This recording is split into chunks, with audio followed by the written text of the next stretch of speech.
Bonjour à tous. Alors en tout premier lieu, je vous souhaite une très bonne année, autant que faire se peut, hein, parce que suivant le cas, si on est malade, si comme dans certaines régions on a les pieds dans l'eau, ce qu'on souhaite en tout premier, c'est que cette situation s'arrête, hein, c'est que les problèmes qui nous concernent les plus importants soient résolus. J'en profite également pour remercier tous les abonnés, ceux qui me suivent depuis longtemps et ceux qui ont rejoint cette chaîne plus récemment. À tous, merci. Dans cette première vidéo de 2024, on va continuer un petit peu sur cette histoire de broyat de BRF. Dans la dernière vidéo sur les broyats, on avait plutôt parlé de généralité sur l'arbre en général. Et ici, dans cette vidéo complémentaire, je vais plutôt parler de ce qui les différencie les uns des autres, hein, et dans l'idée de pouvoir utiliser les ressources locales. C'était un peu aussi le sens de la dernière vidéo, mais ici avec l'idée de cultiver son propre BRF. Pour mieux comprendre les différences entre les arbres, on va développer la notion de succession écologique.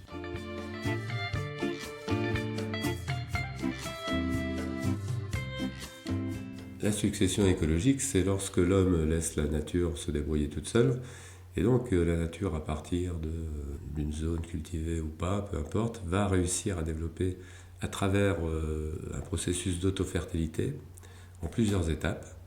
C'est ce qu'on va appeler la succession écologique. Elle va aboutir à ce qui correspond aux conditions climatiques qui sont les nôtres, par exemple à une forêt. Une petite interruption là pour mettre des conditions de lumière à peu près correctes pour poursuivre la vidéo, parce qu'il fait froid, mais il y a du soleil, donc il y a des reflets qui risquaient de rendre cette vidéo pas trop agréable à regarder. Donc j'espère que maintenant les conditions sont meilleures. Le point d'apogée de la succession écologique, c'est ce qu'on va appeler le climax, c'est-à-dire ce qui correspond finalement à l'état plus ou moins stabilisé à partir de quand on arrive à la fin de cette succession écologique. Ça correspond à des conditions évidemment de sol, de climat, donc ça va être très variable. Et par exemple en France, on va avoir un climax méditerranéen, montagnard, et voilà, donc on a des conditions qui peuvent être sensiblement différentes. Mais le principe de la succession écologique, lui, reste stable.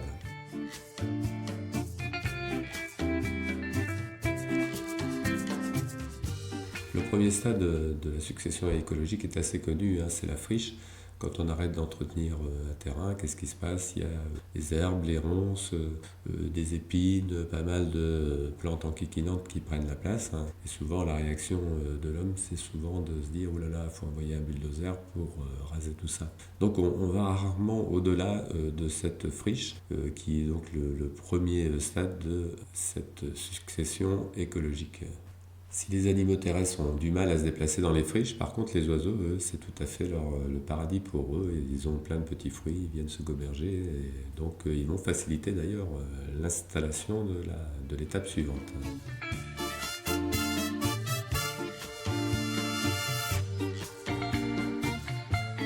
Étape suivante, on a les premiers arbres qui apparaissent. Alors on va voir apparaître des bouleaux, des peupliers, des saules, des aulnes. Ce sont des arbres à croissance rapide qui sont dits photophiles, c'est-à-dire des arbres de lumière, des arbres qui vont germer en présence de grande quantité de lumière et qui ont donc cette croissance rapide. Ils ont en contrepartie aussi une durée de vie relativement courte au regard de ce qu'est la vie d'un arbre, disons 30 ans, 50 ans, 80 ans. Encore une caractéristique de ces arbres, c'est d'avoir un pourcentage de cellulose très important par rapport à la lignine. Donc le fait qu'ils poussent vite, qu'ils soient plus sur la cellulose que la lignine, et qu'ils aient une durée de vie courte, c'est un peu leur caractéristique. Viennent ensuite les frênes, qui sont également quand même assez photophiles, qui viennent un petit peu plus tard, qui eux par contre sont capables d'atteindre 100 ans, voire un peu plus, hein.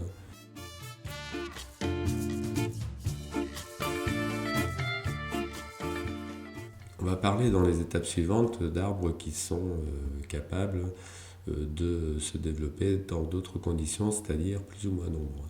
Donc on dit que ce sont des plantes qui sont sciaphiles si c'est complètement à l'ombre, mi-sciaphiles si c'est des conditions intermédiaires. On va donc arriver au développement d'arbres comme mi-sciaphiles qui vont être les chênes, les orbes, les charmes, les châtaigniers également, qui sont du coup des arbres qui vont se développer beaucoup plus lentement que les arbres pionniers qu'on a vus tout à l'heure, qui vont par contre avoir beaucoup plus de lignine par rapport à la cellulose. Et ce sont des arbres qui vivent aussi beaucoup plus longtemps dans l'ensemble, qui sont capables de vivre pour les chênes plusieurs centaines d'années. Il faut se dire que ça fait partie de la forêt du climax.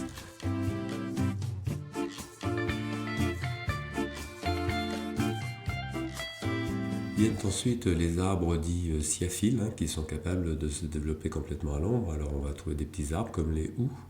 On va en trouver des plus importants comme les ifs, qui d'ailleurs sont un peu en voie de disparition, mais étaient particulièrement nombreux à une certaine époque. En fait, l'homme les a plus ou moins éliminés, alors soit en utilisant le bois pour faire des arcs, ou encore parce que l'if produit une toxine par rapport au bétail, et donc c'était un peu une des raisons pour lesquelles les ifs ont largement disparu. On en trouve encore, et des remarquables qui ont des fois plus de 1000 ans.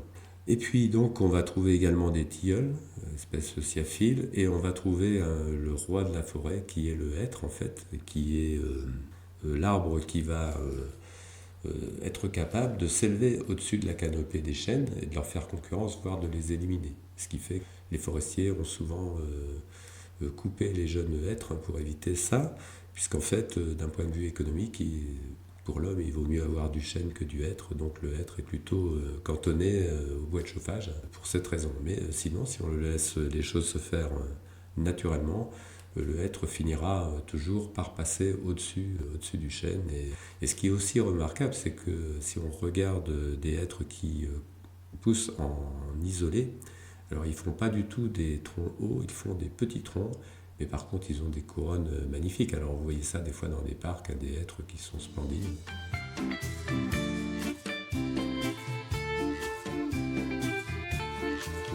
Alors, ce qu'on remarque par rapport à cette succession écologique qui correspond au climax plaine en France, et pas montagne et pas méditerranéen non plus, c'est qu'on va d'arbres pionniers qui poussent vite, qui ne durent pas très longtemps et qui sont très chargés en cellulose, vers tout l'inverse quand on va vers les arbres comme les hêtres, les chênes, voire les châtaigniers, des arbres qui vont mettre beaucoup plus de temps à pousser, mais qui vont aussi être beaucoup plus chargés en lignine, avoir une durée de vie plus longue.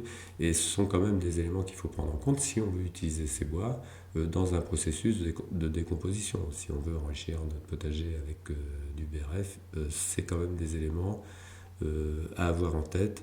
Et il vaut mieux favoriser des espèces pionnières qui sont plus sur la cellulose, donc sur une matière qui est déjà plus facile à décomposer que sur la lignine. Alors prenons encore un exemple, le bois de châtaignier par exemple, il est réputé pour faire de très bons piquets de clôture. Pourquoi ? Parce que c'est un arbre qui est très chargé en tanin, qui va protéger de la décomposition.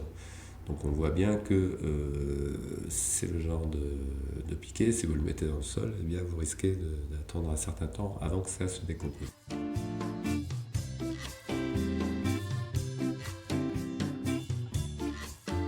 J'ai regardé il n'y a pas très longtemps une vidéo qui vient du Canada sur une expérience de plantation de peupliers et de saules pour désintoxiquer un sol d'anciennes friches industrielles. Alors on a comme ça des friches industrielles qui sont polluées, qui sont très pauvres, qui ont des sols complètement dégradés. Et c'est une expérience de régénération à partir justement de ces espèces pionnières. Je vous mettrai le lien de cette vidéo intéressante dans le descriptif de cette vidéo.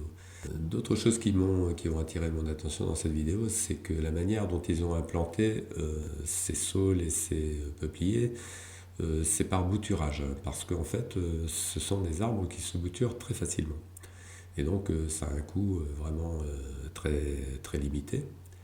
Et puis, la manière dont ils les ont conduits, parce que ce sont des arbres qui peuvent très bien se conduire on peut en faire des trognes par exemple, comme ce qui est assez connu, une trogne à hauteur d'homme, mais on peut aussi les mettre sur des trognes basses, c'est-à-dire de les recéper constamment. Et dans ce cas-là, c'est un peu comme si on avait des plants de maïs. Alors ce sont des arbres, il ne faut pas non plus confondre. Mais ça permet, dans leur expérience, comme ça, de récolter tous les 2 ou 3 ans du BRF, hein, du bois qu'ils vont soit utiliser en BRF, soit valoriser pour faire du biogaz ou des choses comme ça.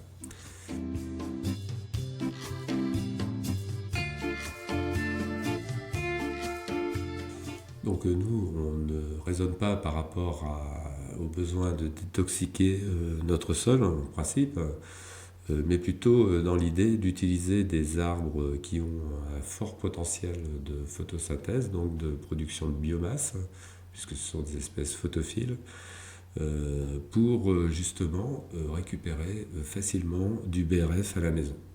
On peut donc imaginer faire son propre BRF chez soi, si on a de la place, en installant donc une petite culture de peuplier ou de saule, le saule en particulier ayant pas mal d'usages, si par exemple on prend du saulosier ou des choses comme ça, mais ça permet éventuellement de faire des haies, faire des petits rideaux comme ça.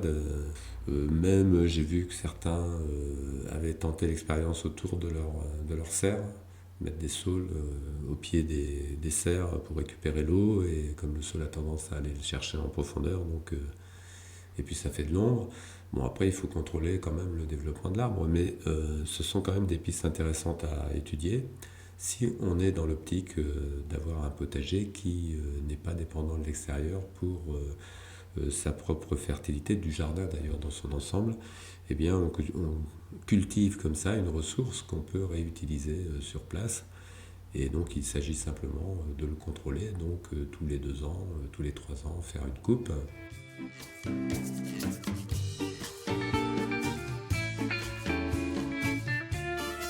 Je pense que vous comprenez maintenant l'intérêt de la discussion de départ sur la succession écologique des arbres, pour justement se focaliser sur ces arbres pionniers. Et puis ils ont également ce gros avantage, c'est qu'on peut les bouturer facilement et que économiquement, ben, ça ne coûte rien.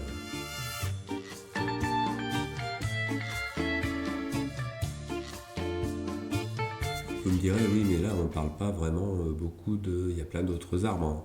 Alors c'est vrai, j'aurais pu parler aussi d'autres, par exemple le noisetier, qui pourrait aussi un peu rentrer dans la catégorie des arbres qu'on peut couper comme ça régulièrement. Et c'est un bois qui a pas mal de qualités. On peut en faire des rames à haricots par exemple, comme ça se faisait traditionnellement. Mais il y a beaucoup d'arbres aussi qui ont été introduits, acclimatés, non pas qui n'ont pas suivi les oiseaux, mais qui ont suivi l'homme. En fait, c'est l'homme qui a introduit tout un tas d'espèces d'arbres. C'est clair quand on parle du cèdre du Liban, ça l'est peut-être moins quand on parle du robinier, qui lui vient d'Amérique du Nord, qui est aussi une espèce photophile d'ailleurs, et qui a pas mal envahi, qui s'est pas mal développé en tout cas sous nos climats. Il y a donc comme ça tout un tas d'espèces qui ne sont pas d'origine, mais que l'homme a introduit. Et si du jour au lendemain l'humanité s'arrêtait d'exercer une pression sur la nature, on ne sait pas trop ce que donneraient toutes ces plantes, hein, et comment les différentes étapes que je vous ai décrites se succéderaient. Certainement que quelques arbres trouveraient leur place dans cette nouvelle succession écologique.